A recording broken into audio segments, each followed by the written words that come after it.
सब लोग मुट्ठी बंद करेंगे, हाथ ऊपर करेंगे और पूरे जोर से बोलेंगे, भारत माता की, भारत माता की, इनकलाब, इनकलाब, वंदे वंदे, जय हिंद, जय हिंद।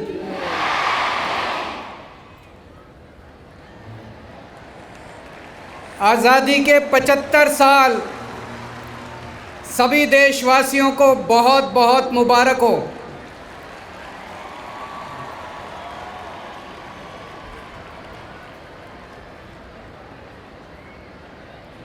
मैं देख रहा हूं पिछले कुछ दिनों से किस तरह से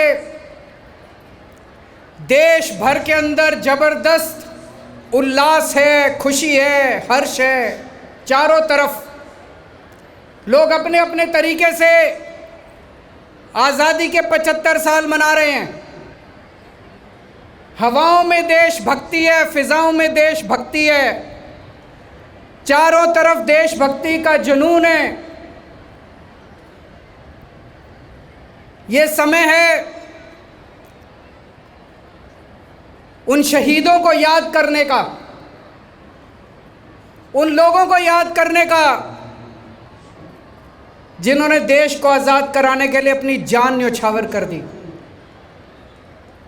ये समय उन लोगों को याद करने का जिन्होंने कठोर संघर्ष करके, जबरदस्त यातनाएं बर्दाश्त करके हमारे देश को आज़ाद कराया। बाबा साहब अम्बेडकर, भगत सिंह, जवाहरलाल नेहरू, सरदार पटेल, महात्मा गांधी, अशफाकुल्ला खान, कितने नाम है, कितने नाम हैं, चंद्रशेखर आज़ाद, और इतने सारे लोग ऐसे हैं जिनके बारे में हम जानते भी नहीं हैं। उस वक्त कोने कोने में, देश के कोने कोने में आज़ादी की आग लगी हुई थी। लोग खुशी खुशी अपनी जान दे देते थे देश को आज़ाद कराने के लिए। आज मैं इस मंच से आज़ादी के 75 साल के उपलक्ष्य में उन सभी स्वतंत्रता सेनानियों को याद करता हूं और उन्हें पूरे सादर के साथ नमन करता हूं। मैं उन सब लोगों को भी याद करता हूं और उन सब लोगों को भी नमन करता हूं जिन्होंने आज़ादी के बाद पिछले 75 साल में देश को आगे बढ़ाने के लिए, देश के विकास के लिए, देश की तरक्की के लिए खूब संघर्ष किया और खूब मेहनत की है। आज़ाद होना एक बात थी, आज़ादी को बरकरार रखना और आगे बढ़ना एक और बात है। पिछले 75 साल में देश ने खूब तरक्की की है, कई क्षेत्रों के अंदर तरक्की की है। उस सब को आज सेलिब्रेट करने का समय है जो हमने तरक्की की। लेकिन इसी मौके पर यह भी सोचने का वक्त है कि आज देश के सामने क्या चुनौतियां हैं और भविष्य में हमें किस दिशा में जाना है।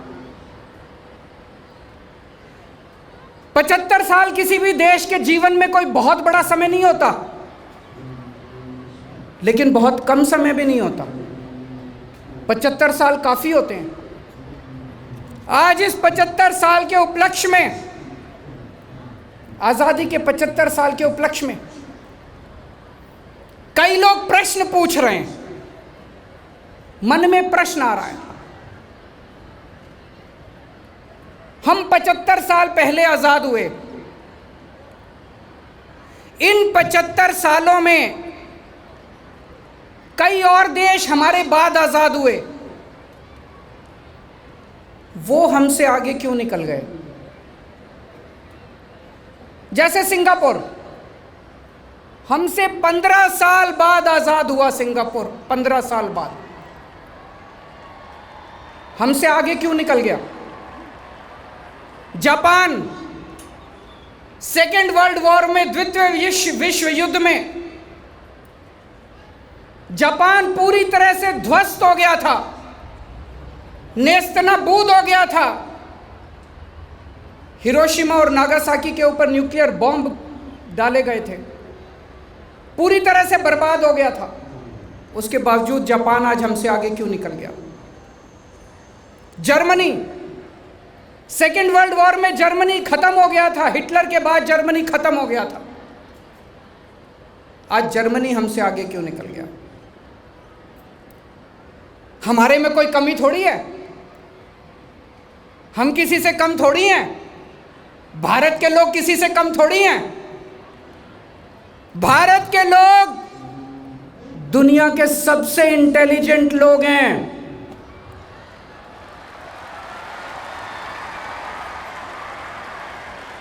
भारत के लोग दुनिया के सबसे मेहनती लोग हैं, सबसे अच्छे लोग हैं, बेस्ट लोग हैं भारत के लोग। फिर हम पीछे क्यों रह गए? फिर भारत पीछे क्यों रह गया? भगवान ने हमें सब कुछ दिया है। भगवान ने हमें नदियां दी, पहाड़ दिए, जड़ी बूटियां दी, फसलें दी, मिनरल और दिए। क्या नहीं दिया? भगवान ने किसी चीज की कमी नहीं छोड़ी। मैं हमेशा कहता हूं, जब भगवान ने पृथ्वी बनाई तो सबसे खूबसूरत जगह, सबसे अच्छी जगह भारत को बनाया।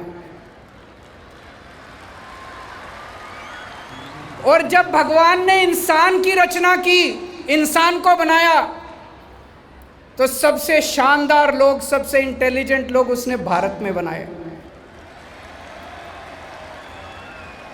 फिर भारत पीछे क्यों रह गया? सोचने की बात है। मैंने इस पे काफी स्टडी किया, मैंने इस पे काफी अध्ययन किया। देश के जितने अमीर देश हैं, America, England, Sweden, Norway, Denmark, Japan, France, Italy, Canada, जितने अमीर देश हैं, हमें अमीर बनना है कि नहीं बनना? भारत को अमीर बनना है कि नहीं बनना? पक्की बात। ये जितने अमीर देश हैं दुनिया के, ये अमीर क्यों बने? इन्होंने कई सारे काम किए, बहुत सारे काम किए, अलग अलग क्षेत्रों में काम किए। लेकिन इन सारे देशों ने, हर देश ने दो काम जरूर किए, दो काम जरूर किए, उसके बिना कोई देश अमीर नहीं बन सकता। पहला काम, हर अमीर देश ने अपने बच्चों की पढ़ाई का अच्छा इंतजाम करा, बच्चों की शिक्षा का अच्छा इंतजाम करा। मैंने सारे देशों को स्टडी किया, जितने अमीर देश हैं। मेरे को एक भी ऐसा देश नहीं मिला, अमीर देश, एक भी ऐसा अमीर देश नहीं मिला जिसमें पढ़ाई खराब हो बच्चों की, जो अपने बच्चों की पढ़ाई पे ध्यान नहीं देता। तो एक बात तो ये है, अगर भारत को अमीर बनना है तो अपने सारे बच्चों की अच्छी पढ़ाई का इंतजाम करना पड़ेगा कि नहीं करना पड़ेगा? हमें अपने बच्चों की अच्छी शानदार पढ़ाई का इंतजाम करना पड़ेगा, सबको अच्छी शिक्षा देनी पड़ेगी, चाहे अमीर का बच्चा हो चाहे गरीब का बच्चा हो। और दूसरी चीज मैंने देखी, ये जितने अमीर देश हैं, सब ने अपने लोगों के अच्छे इलाज का इंतजाम किया। कोई बीमार हो जाए तो वहाँ चाहे कोई अमीर हो चाहे गरीब हो, सबका अच्छा इलाज होता है। अच्छे इलाज का इंतजाम किया। तो हेल्थ और एजुकेशन, इन दो चीज़ों का इंतजाम किया। जब भारत माँ का हर बच्चा अच्छी शिक्षा पाएगा, तभी अमर तिरंगा शान से आसमान में लहराएगा। जब भारत माँ के हर बंदे को अच्छा इलाज मिल पाएगा, तभी अमर तिरंगा शान से आसमान में लहराएगा। आज हमारे 130 करोड़ लोगों के देश में, हमारे 130 करोड़ लोगों के परिवार में 27 करोड़ बच्चे रोज स्कूलों में पढ़ने जाते हैं। 27 करोड़ बच्चे। इन 27 करोड़ बच्चों में से 10 करोड़ बच्चे प्राइवेट स्कूलों में पढ़ते हैं, 17 करोड़ बच्चे सरकारी स्कूलों में पढ़ते हैं। मैं ये नहीं कह रहा सारे सरकारी स्कूल खराब हैं। देश भर में कई सारे सरकारी स्कूल अच्छे भी हैं, लेकिन हम जानते हैं कि अमूमन सब बहुत सारे सरकारी स्कूलों का देश भर में बहुत बुरा हाल है। दीवारें टूटी पड़ी हैं, छतें टूटी पड़ी हैं, डेस्क है नहीं, पढ़ाई होती नहीं है, बच्चे आते नहीं हैं। एक गरीब आदमी को बड़ी मजबूरी के अंदर अपने बच्चों को सरकारी स्कूल में भेजना पड़ता है। कोई आदमी अगर थोड़े से पैसे बचा ले तो वो चाहता है मैं अपने बच्चों को सरकारी स्कूल में भेजूं। मैं पूछना चाहता हूं, आज एक ड्राइवर अपनी गरीबी के कारण अपने बच्चे को अगर देश भर में कहीं सरकारी स्कूल में भेजता है, क्या वो डॉक्टर, इंजीनियर, वकील बनने का ख्वाब देख सकता है? आज एक रिक्शे वाले का बच्चा, आज एक गरीब किसान का बच्चा, आज एक कारपेंटर का बच्चा, आज एक प्लम्बर का बच्चा, आज एक मजदूर का बच्चा अपनी गरीबी के कारण अगर सरकारी स्कूल में कहीं जाता है तो क्या वो डॉक्टर, इंजीनियर, अच्छा करियर बनाने का ख्वाब देख सकता है? दिल्ली में देख सकता है। दिल्ली में एक गरीब आदमी का बच्चा भी आज डॉक्टर, इंजीनियर और वकील बनने का ख्वाब देख सकता है। दिल्ली में ये होने लग गया है। दिल्ली के अंदर बहुत बड़ी क्रांति आई है। मैं आपको 2 उदाहरण देता हूं। कुशाल गर्ग 12वीं क्लास का बच्चा है हमारा दिल्ली का। उसके पिताजी कारपेंटर हैं, मुश्किल से 10-12 हज़ार रुपए महीना कमाते हैं। आज से 6-7 साल पहले कुशाल गर्ग बताता है कि मैं सोच भी नहीं सकता था, दिल्ली के सरकारी स्कूलों की भी पहले बहुत बुरी हालत थी, मैं सोच भी नहीं सकता था कि मैं कुछ बनूंगा। आज 12वीं के बाद कुशाल गर्ग का एडमिशन ऑल इंडिया मेडिकल में हुआ है। डॉक्टर बनने के लिए ऑल इंडिया मेडिकल में बड़े बड़ों के एडमिशन नहीं होते। कारपेंटर के लड़के का, कुशाल गर्ग का admission all India institute of medical sciences के अंदर उसका एडमिशन हुआ है। बहुत बड़ी बात है। अब सोच के देखो, उसके पिताजी 10-12 हज़ार रुपए महीना कमाते हैं। अब वो लड़का डॉक्टर बनने के बाद कम से कम 3-4 लाख रुपए महीना कमाया करेगा, अपने परिवार की गरीबी दूर करेगा, देश का नाम रोशन करेगा, देश को आगे लेके जाएगा। एक और बच्चा है सोमबित गौर, उसके पिताजी प्लम्बर का काम करते हैं। प्लम्बर का काम मुश्किल से 8-10 हज़ार रुपए महीना कमाते हैं। आज से 5-7 साल पहले सोमबित भी कभी सपने में नहीं सोच सकता था कि मैं इंजीनियर, डॉक्टर बनूंगा। आज सोमबित का एडमिशन आईआईटी में कंप्यूटर इंजीनियरिंग में हुआ है। आईआईटी मंडी में कंप्यूटर इंजीनियरिंग के अंदर उसका एडमिशन हुआ है। सोच के देखो कितनी बड़ी बात है। उसके पिताजी एक प्लम्बर हैं, 8-10 हज़ार कमाते हैं। अब वो कंप्यूटर इंजीनियर बनने के बाद कम से कम 3-4 लाख रुपए महीने की तनख्वाह पाएगा। संबित अपने परिवार की गरीबी दूर करेगा, देश का विकास करेगा, देश का नाम रोशन करेगा। और ये कोई 1-2 नाम नहीं है, मैंने तो वैसे उदाहरण दिए हैं। दिल्ली सरकार के सरकारी स्कूलों में पढ़ने वाले एक बच्चा अब बहुत शानदार करियर लेके बाहर निकल रहा है। दोस्तों, पहले दिल्ली में भी बहुत बुरा हाल था। दिल्ली के सरकारी स्कूल, जब हमारी 2015 में सरकार बनी दिल्ली में, सरकारी स्कूलों का बहुत बुरा हाल था। दिल्ली में छतें गिर रही थी, पीने का पानी नहीं था, टॉयलेट से बदबू आती थी, सारे गंदगी थी, डेस्क भी नहीं थे, नीचे दरियों पे बैठते थे बच्चे। पढ़ाई नहीं होती थी। एक दिन मैं 2015 में एक स्कूल में गया, बच्चों से बात करने लगा। एक बच्चा मेरे पास, मैंने कहा बच्चों आप लोग देश का भविष्य हो।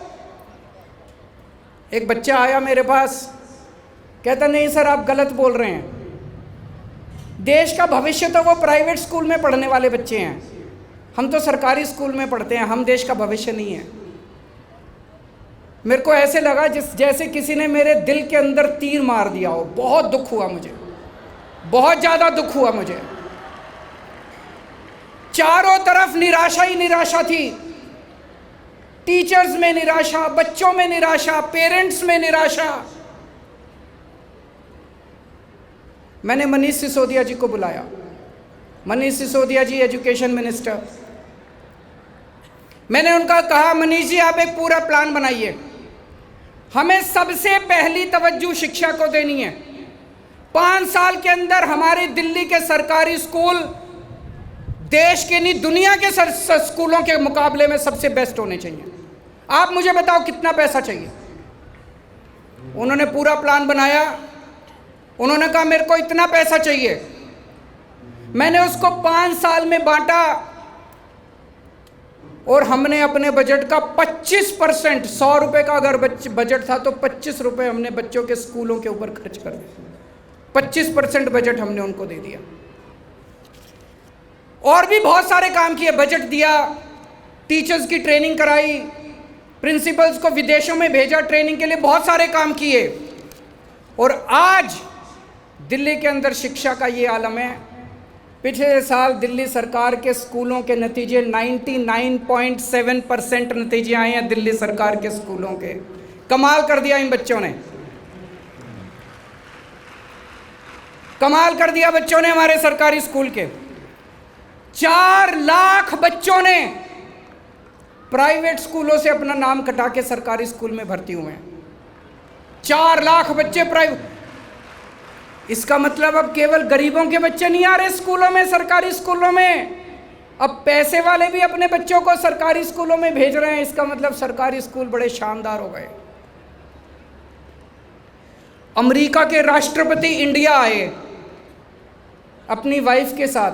डोनाल्ड ट्रंप साहब जब अमेरिका के राष्ट्रपति होते थे, जब वो इंडिया आए, उनकी वाइफ मिलेनिया ट्रंप दिल्ली सरकार का स्कूल देखने के लिए हमारे स्कूल में गई थी।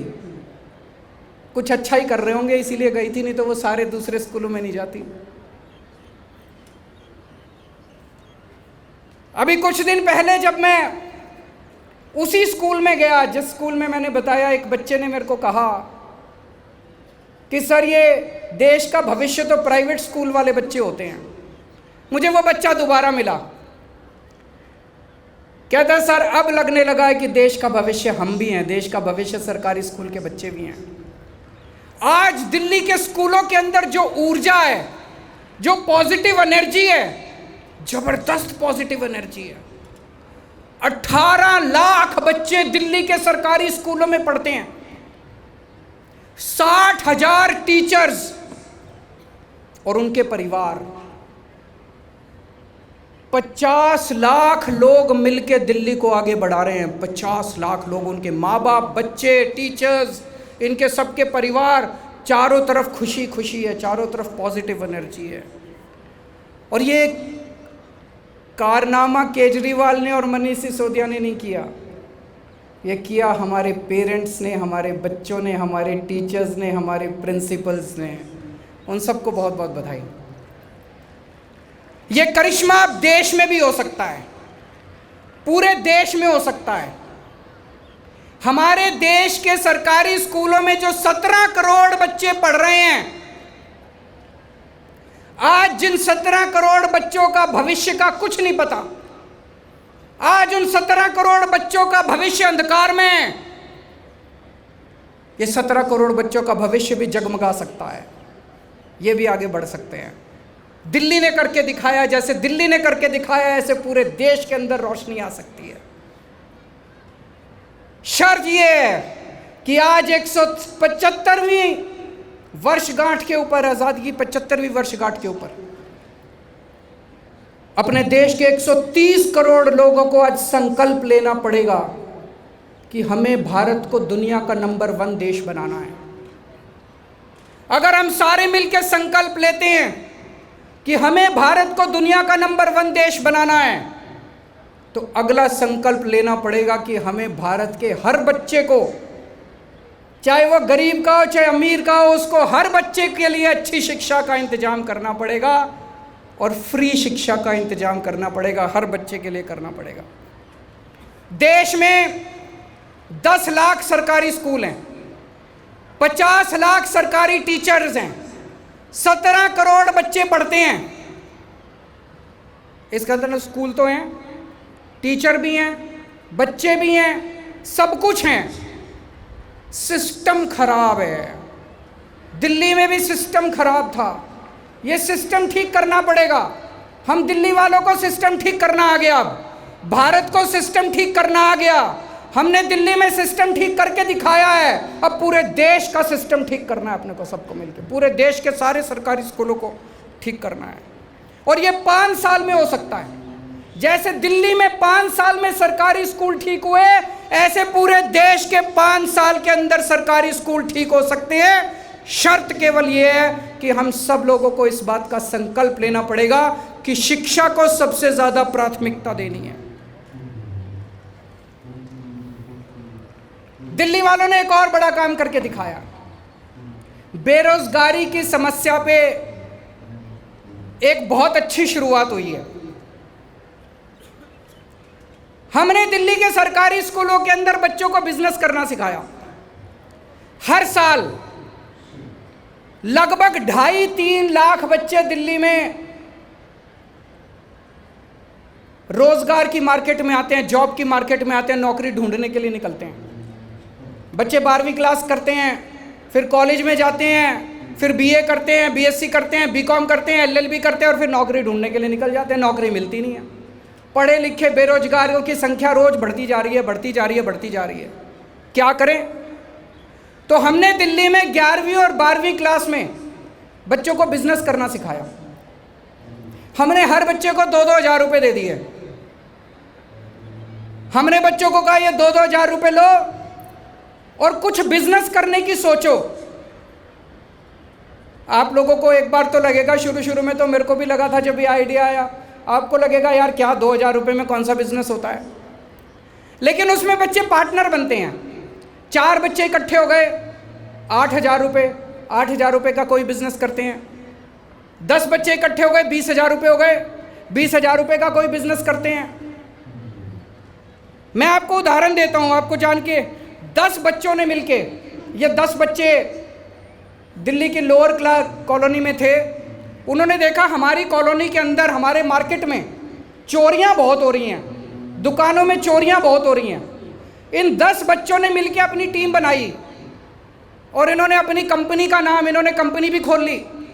बच्चों ने कंपनी का नाम लिखा डिजिटल सुरक्षा। 10 बच्चों की 20,000 रुपये हो गए। इन 20,000 रुपये से इन बच्चों ने एक अलार्म बनाया कि अगर कोई भी दुकान वाला अपने शटर पे वो अलार्म लगा दे, कोई चोर आएगा, जैसे वो शटर खोलेगा वैसे अलार्म बज जाएगा, दुकान वाले के फ़ोन पे फ़ोन आ जाएगा। अगर दुकान वाला फ़ोन ना उठाए तो उसके दूसरे फ़ोन पे फ़ोन आ जाएगा और चोर को चोर पकड़ा जाएगा। इनका इतना माल बिका, इतना माल बिका, इनका तुरंत इन लोगों का सेल बढ़ गई। सोचो 10 बच्चे 11वीं 12वीं क्लास के 10 बच्चों ने मिलकर ये बनाया। एक और 4 बच्चों ने मिलकर बनाया डार्क चोको ब्लिट्स। इन्होंने डार्क चॉकलेट, घर में डार्क चॉकलेट बनानी शुरू की।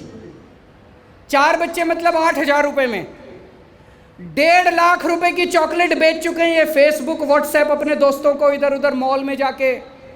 और अब इन्होंने अपनी कंपनी रजिस्टर करा ली, जीएसटी नंबर ले लिया, एमएसएमई का लाइसेंस ले लिया और अब अपना दूसरा प्रोडक्ट लाइन शुरू कर रहे हैं। 11वीं 12वीं के बच्चे, सोच के देखो।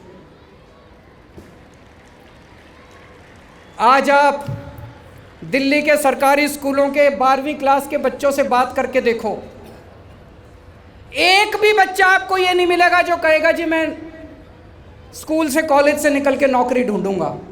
हर बच्चा कहेगा जी मैं अपना बिजनेस करूँगा, मैं अपना धंधा करूँगा।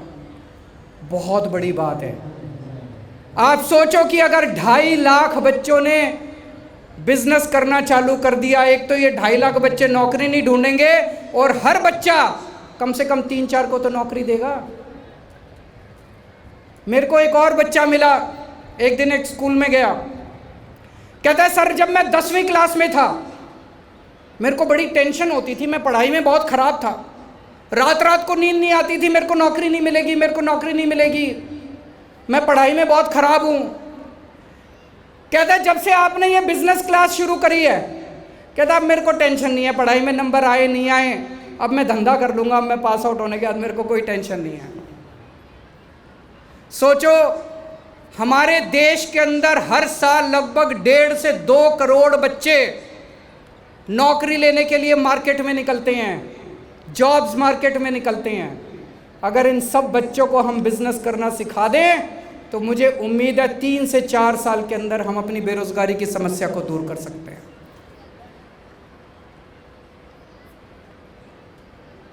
और हाथ जोड़ के मैं एक बात कहना चाहता हूं, शिक्षा फ्री भी नहीं है।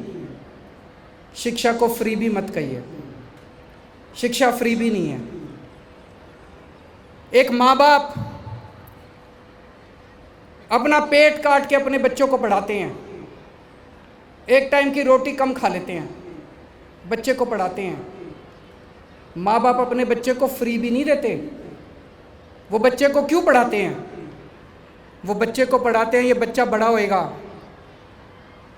बड़ा आदमी बनेगा, परिवार का नाम रोशन करेगा, देश का नाम रोशन करेगा। दोस्तों हमारा 130 करोड़ लोगों का परिवार है, ये 27 करोड़ बच्चे हमारे बच्चे हैं। ये कोई पराये बच्चे नहीं है, ये हमारे बच्चे हैं। इसको फ्री भी मत कहिए। अगर पैसे की कमी है, हम सारे भारत के लोग एक टाइम की रोटी कम खा लेंगे लेकिन अपने बच्चों को अच्छी शिक्षा देंगे। बच्चों की शिक्षा के साथ कॉम्प्रोमाइज़ नहीं हो सकता। आज हम लोगों को आज़ादी के 75 साल के उपलक्ष्य में ये प्रण लेना है कि हमें अपने भारत के एक एक बच्चे के लिए अच्छी से अच्छी शिक्षा और फ्री शिक्षा का इंतजाम करना। दुनिया में 39 देश ऐसे हैं जो अपने बच्चों को फ्री शिक्षा देते हैं। 39 देश, Australia, Austria, America, England, Switzerland, Sweden, Denmark, Canada, France, Germany, Hong Kong. हमें भी ऐसे ही अमीर बनना है, नहीं बनना? अगर हमें भी अमीर देश बनना है तो सबसे ये देश अमीर क्यों बने? ये देश अमीर इसलिए बने क्योंकि इन लोगों ने अपने बच्चों के लिए अच्छी शिक्षा का इंतजाम किया। मैंने आपको उदाहरण दिया कुशाल गर्ग का, उसके पिताजी कारपेंटर हैं। आज कुशाल गर्ग पढ़ लिख जाएगा, पढ़ने के बाद उसके परिवार की गरीबी दूर हो जाएगी। सोच के देखो, अगर हमने सारे 27 करोड़ बच्चों के लिए अच्छी शिक्षा का इंतजाम कर दिया, एक पीढ़ी के अंदर भारत की गरीबी दूर हो जाएगी और भारत अमीर देश बन जाएगा। शिक्षा से भारत अमीर देश बन जाएगा। दूसरा मैंने कहा, दूसरी सबसे जरूरी चीज है अपने लोगों के लिए इलाज का इंतजाम करना, अच्छे इलाज का इंतजाम करना। दिल्ली में जब हमारी 2015 में सरकार बनी, सरकारी अस्पतालों का बुरा हाल था। चारों तरफ गंदगी गंदगी थी, दवाइयों की खिड़कियां खुलती नहीं थी, दवाइयां मिलती नहीं थी, एक्सरे की मशीन भी खराब थी, एमआरआई की मशीन भी खराब थी, सारी मशीनें खराब पड़ी थी, कोई मोहल्ला क्लिनिक नहीं था। सबसे पहला काम हमने ये किया, पूरा इंफ्रास्ट्रक्चर ठीक किया। पूरी दिल्ली में खूब सारे मोहल्ला क्लिनिक बनाए, सारे अस्पतालों को ठीक किया, दवाइयाँ की खिड़कियाँ खुलने लगी, लोगों की दवाइयाँ मिलने लगी, सारी मशीनें ठीक कराई और सारे अस्पतालों का कायाकल्प किया। आज दिल्ली के अंदर इतना शानदार इलाज है। आप ग्रेटर कैलाश जैसे अमीर इलाके में जाके देखो, वहाँ के अमीर लोग भी दिल्ली सरकार के मोहल्ला क्लिनिक में जाके अपना इलाज कराते हैं। आज हमने दिल्ली के सारे 2.5 करोड़ लोगों का, हर आदमी का पूरा इलाज मुफ्त कर दिया। आपको खांसी है, जुखाम है, क्रोसिन चाहिए, आप मोहल्ला क्लिनिक में जाओ, डॉक्टर भी फ्री, टेस्ट भी फ्री, दवाइयाँ भी फ्री। आपको सीरियस बीमारी है, आप LNJP में जाओ, GTB में जाओ, GB पंत में जाओ, 10 लाख रुपए भी अगर लगेंगे तो पूरा इलाज फ्री है आपका। प्रणीत एक माइग्रेंट लेबर है, बिहार से आए थे, दिल्ली में बस गए। उनकी 2 साल की बच्ची के हार्ट में छेद निकला, दर बदर की ठोकरें खाई, कई प्राइवेट अस्पतालों में लेके घूमे, लाखों रुपए खर्चा बताया। अल्टीमेटली दिल्ली सरकार के अस्पताल में उसका पूरा इलाज मुफ्त हो गया और वो बच्ची बच गई। सुरेश हैं, ये भी माइग्रेंट लेबर हैं, बाहर से आए थे, दिल्ली में बस गए। इनको थ्रोट का ट्यूमर था, LNJP के अंदर इनका पूरा इलाज मुफ्त हुआ। आज दिल्ली के अंदर चाहे कोई अमीर हो चाहे गरीब हो, सबके इलाज का हमने मुफ्त इंतजाम किया है। तो मैंने कैलकुलेट किया, अगर केवल मैं दवाइयों का, टेस्ट का, कंज्यूमेबल का खर्चा देखूं जो इलाज करने के लिए खर्च होता है, तो पिछले 3-4 साल से दिल्ली सरकार सबका इलाज, पूरा इलाज मुफ्त कर रही है। और एवरेज औसतन दिल्ली के एक निवासी के ऊपर पर पर्सन दिल्ली सरकार का 2,000 रुपये का खर्चा आता है, बस 2,000 रुपये का साल का। किसी को कम की जरूरत पड़ती है, किसी को जरूरत नहीं पड़ती, कईयों को ज़्यादा की जरूरत पड़ती है। औसतन 2,000 रुपये का। पूरे देश में 130 करोड़ लोग हैं। अगर हर व्यक्ति का, पूरे देश में हर व्यक्ति को अच्छे से अच्छा इलाज मुफ्त में अगर हम इंतजाम कर दें, 2.5 लाख करोड़ रुपए का खर्चा आएगा बस। 2.5 लाख करोड़ तो कुछ भी नहीं है। पूरे देश के कितने लोग ऐसे हैं जो मैं जानता हूं जिनके पास पैसे नहीं होते, आत्महत्या कर लेते हैं पैसों की कमी के कारण। कितने लोग ऐसे हैं जिनके घर में पैसे नहीं होते इलाज के, जमीन बेचनी पड़ जाती है, औरत के जेवर बेचने पड़ जाते हैं, पूरा घर बर्बाद हो जाता है। हम पूरे देश के सारे लोगों का, 130 करोड़ लोगों का 2.5 लाख करोड़ रुपए में इंतजाम कर सकते हैं, अच्छे से अच्छे। और ये नहीं कि और इसमें काफ़ी सारे पैसे तो केंद्र सरकार और राज्य सरकारें खर्च कर ही रही हैं, थोड़ा सा ही एक्स्ट्रा खर्च करना पड़ेगा। लेकिन एक काम करना पड़ेगा उसके पहले, हमें चारों तरफ खूब सारे अस्पताल बनाने पड़ेंगे देश में, चारों तरफ खूब सारे मोहल्ला। अभी बहुत सारे इलाके ऐसे हैं देश में, पहाड़ों में, इधर उधर आदिवासी इलाकों में कोई अस्पताल ही नहीं है, कई किलोमीटर तो कोई अस्पताल नहीं है। और कई जगह मैं देखता हूं कि इंश्योरेंस करा देते हैं कि ये लो इतने लाख रुपए का तुम्हारा 5 लाख का इंश्योरेंस। इंश्योरेंस लेके आदमी क्या करेगा, अस्पताल ही नहीं है। इंश्योरेंस का क्या करेगा, अस्पताल तो चाहिए। देश को अस्पताल चाहिए, देश को मोहल्ला क्लिनिक चाहिए, देश को दवाइयाँ चाहिए। इंश्योरेंस से काम नहीं चलेगा। 5 साल के अंदर हम पूरे देश के अंदर अस्पताल खोल सकते हैं। 5 साल के अंदर हम पूरे देश में, इस देश में पैदा होने वाले हर नागरिक के लिए फ्री और शानदार इलाज का इंतजाम 5 साल के अंदर हम कर सकते हैं। और फिर से मैं निवेदन करता हूं, लोगों को अच्छा इलाज देना फ्री भी नहीं है, लोगों को अच्छा इलाज देना फ्री की रेवड़ी नहीं है। हमारे घर में कोई बीमार हो जाए, माँ बीमार हो जाए, भाई बहन बीमार हो जाए, बहन बीमार हो जाए, पिताजी बीमार हो जाए, बच्चे बीमार हो जाए, कुछ भी करना पड़े, जमीन बेचनी पड़े, जेवर बेचने पड़े, हम इलाज कराते हैं नहीं कराते। हमारा 130 करोड़ लोगों का परिवार है, 130 करोड़, आज हमें प्रण लेना पड़ेगा 130 करोड़ लोगों में कोई भी बीमार होगा, हमारा देश उसका इलाज कराएगा, उसका फ्री में इलाज कराएगा। ये भी मैंने स्टडी किया, बहुत सारे अमीर देश, कनाडा, इंग्लैंड, डेनमार्क, नॉर्वे, इन सब लोगों ने अपने सारे लोगों का फ्री इलाज का इंतजाम कर रखा है। तो अगर भारत को अमीर बनना है तो अपने को शिक्षा का और इलाज का अच्छा, शानदार और मुफ्त इलाज का इंतजाम करना पड़ेगा। तो दोस्तों, जैसा मैंने कहा, 75 साल में हम पीछे क्यों रह गए, लेकिन अब पीछे नहीं रहेंगे। अगर 130 करोड़ लोग ये ठान लें कि भारत को दुनिया का नंबर 1 देश बनाना है, 75 साल पहले पूरा देश इकट्ठा हुआ था, हमने अंग्रेज़ों को उठा के बाहर फेंक दिया।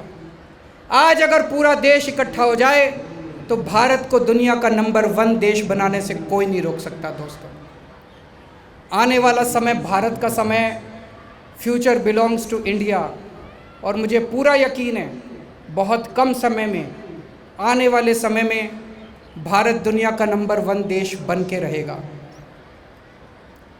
इस मौके पे मैं 4 पंक्तियां सुनाना चाहूँगा। हम होंगे कामयाब,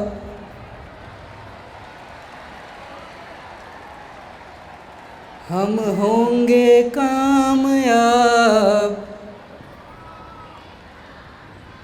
हम होंगे कामयाब एक दिन।